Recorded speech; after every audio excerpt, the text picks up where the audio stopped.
The funniest thing about life is that just when you think you figure out something, you realize how little you actually know about your path, about your choices, and about what you're actually made of, what you're meant to do in this world.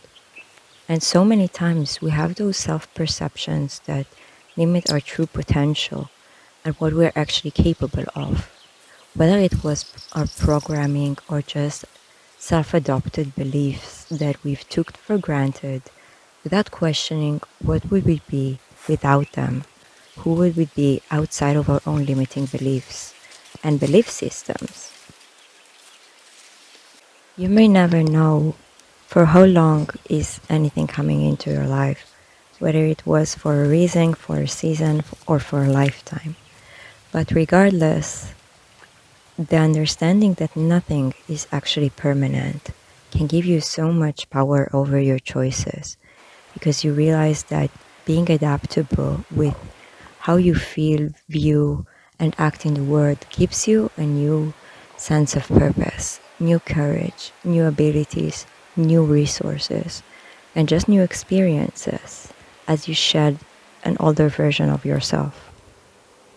It is true that security can grant you a mindset that life is very predictable when in fact it's not so much, at least not in my experience.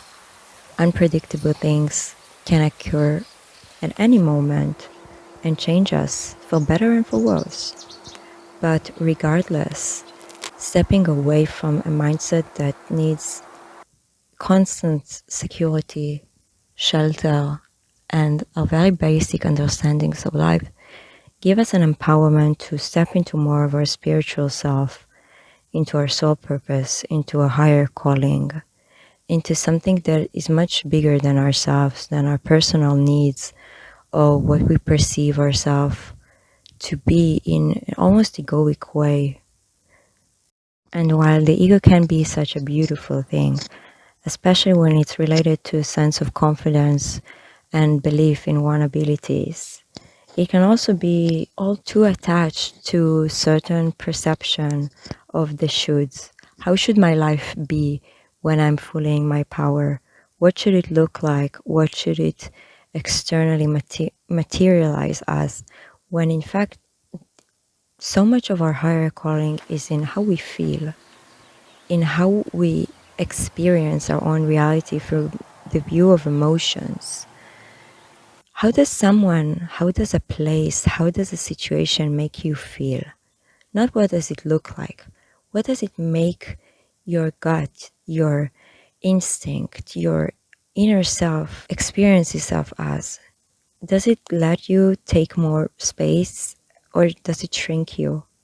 Do you feel you need to be less than who you are or do you feel capable of shining your light fully?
mind makes up stories that make sense to it.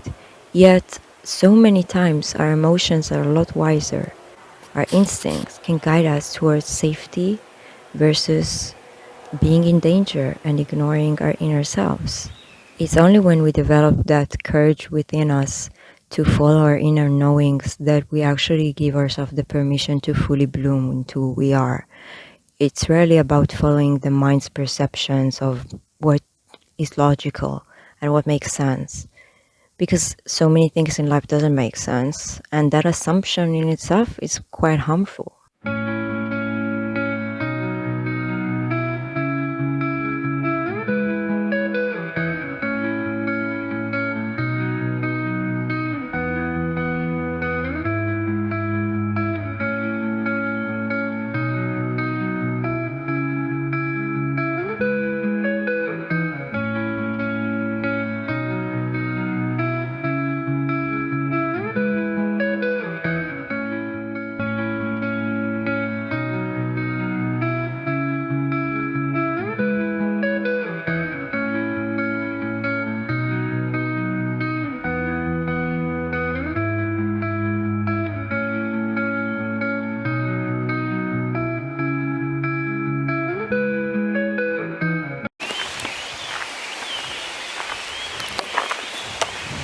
My god, it was quite a day, I have to say. But overall, I would say it was a good one nonetheless. Especially because I made it so. Especially because I made it so. As I'm letting go of things that made sense to me and stepping into fuller alignment with what feels good, I recognize how much have I attached myself to a person that doesn't exist anymore, to a person that I used to be, but I no longer can carry on. It's just not working, and we must break up. We go separate ways. But it also requires me to step into my full responsibility about myself, about my choices, and walk courageously into the unknown, into the things I don't know, neither about myself nor about the world.